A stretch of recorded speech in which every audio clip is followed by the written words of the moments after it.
안녕하십니까 여러분, 서진아빠입니다. 이번 시간에는 두 가지의 주제로 여러분들에게 영상을 소개해 드리겠습니다. 첫 번째는 최근 저한테 접수된 허위매물 피해 사례 한 가지와 그 다음에 딜러에게 허위로 이제 매입을 유도하기 위해서 위조된 자동차 등록증, 공문서 위조죠. 그 부분에 대해서 한번 설명을 드려보겠습니다. 첫 번째로 며칠 전에 저한테 접수가 됐었는데, 자, SNS나 인터넷에 보시면 저신용자 중고차 금융 할부라고 광고를 하는 업체들이 있습니다. 정말 조심하셔야 돼요. 정말 얘네들 괘씸한 게 뭐냐면은 어려운 환경에 처해 있는 사람이에요. 저신용자들. 이걸 악이용해서 이 사람들 등골 빼먹는 거예요. 정말 쓰레기 새끼들. 정말 욕이 나올 것 같은데 내가 지금 참고는 있습니다. 어떻게 유도를 하느냐. 자, 보통 저희도 물론 문의를 많이 받아요. 신용 7등급, 8등급, 무지개에다가. 그러나 소득은 있어. 근데 증빙이 안 돼. 이런 분들이 이제 차는 반드시 필요하죠. 이동을 하셔야 되니까. 그런 분들의 약점이 뭐냐면 할부가 안 나올 가능성이 많아요. 또 저희도 금융사하고 통화를 해보면 협의를 해야 된다든지 아니면 그분의 신원정보로 금융사에 이제 할부를 요청을 하게 되면 거절당해요.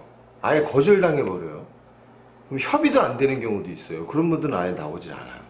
근데 이미 어떤 이 사람의 중고차 금융 할부를 일으킬 손님의 정보와 이게 들어가게 되면 이 사람은 할부가 된다 안 된다는 이미 판명이 돼요.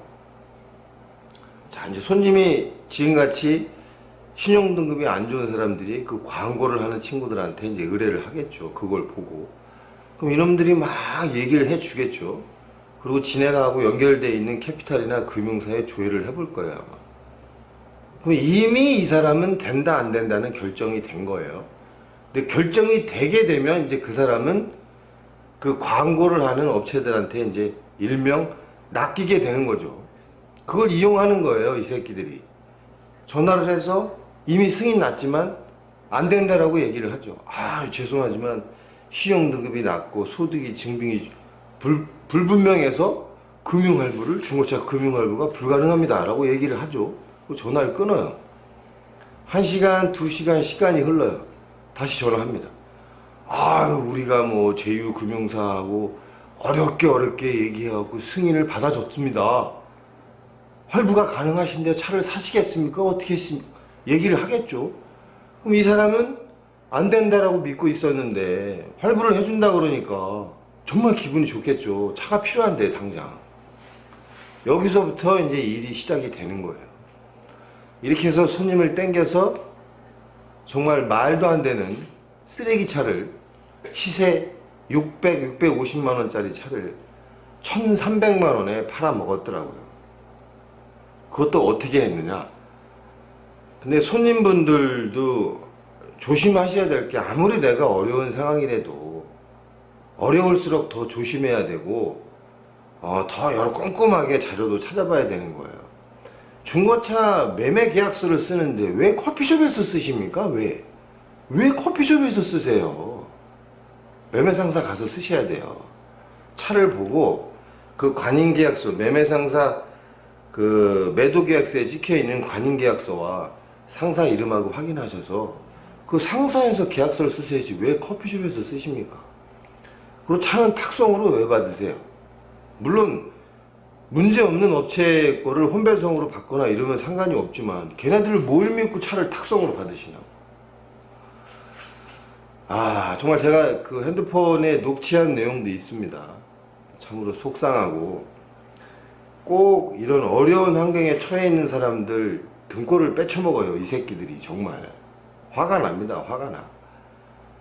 정말 어떻게 해보고 싶지만 이 구석에 숨어가지고 이런 짓거리 하는 놈들이다 보니까 어떻게 찾아낼 방법이 없지만 아무튼 SNS나 인터넷상에 떠도는 저신용자 금융 할부, 중고차 할부 조심하십시오.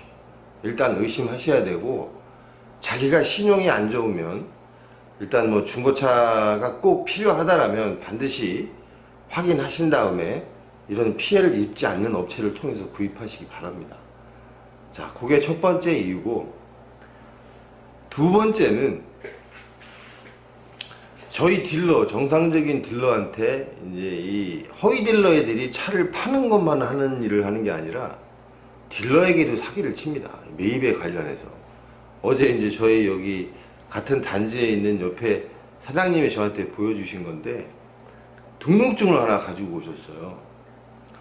근데 저야 이제 이 업종에 있으니까 이게 뭐 진짜인지 아닌지 보면 금방 알 수 있죠. 등록증을 위조를 했더라고요. 등록증을. 아니, 그 위조한 놈이 참 어떤 꼴통 새끼인지는 모르겠지만 그 공문서 위조예요. 공문서 위조. 형사이권 대상이 될 수 있는 공문서 위조입니다. 등록증을 위조를 했더라고요. 그 각 시도 관할 구청장의 직인까지 위조를 했고, 등록증에도 터무니없는 글씨를 써놨고, 저는 딱 보면 알죠. 정말 어이가 없더라고요. 어이가. 그걸 위조를 해서 딜러에게 차 번호도 또 맞아요. 그 있는 차를 가지고 위조를 했으니까. 그래서 허위 매입 딜러 애들이 그런 식으로 딜러에게도 사기를 칩니다. 정말 무서운 세상이죠. 아니, 공부 열심히 하라고 학교 보내놨더니 졸업해가지고 공문서나 위조하고 이런 쓸데없는 짓거리들이나 하고, 정말 애들이니까 그런 짓 하겠죠. 아무튼 지금 사회가 많이 험악합니다. 경기도 어렵고 정말 어렵습니다. 정말 어떻게 이 난국을 타개해야 할지 정말 걱정이 이만저만이 아닙니다. 물론 뭐 사익을, 자유민주주의 국가에서 사익을 추구하는 거에 대해서 뭐라고 할 수는 없습니다. 하지만 합당하게 사익을 추구하는 거에 대해서 누가 뭐라고 하겠어요. 하지만 시세가 있는 차를 시세보다 600만원, 700만원 비싸게 팔아먹고, 공문서를 위조해서 차를 넘기려고 하고, 이런 행동들을 하니까 문제가 되는 거죠. 정상적으로 해도 얼마든지 벌 수 있고 살 수 있습니다. 저도 어려워요. 제가 이렇게 영상을 찍는다 그래서 돈이 많은 게 아니에요. 저도 힘듭니다. 개털입니다. 단 열심히 일하려고 하는 거예요. 열심히.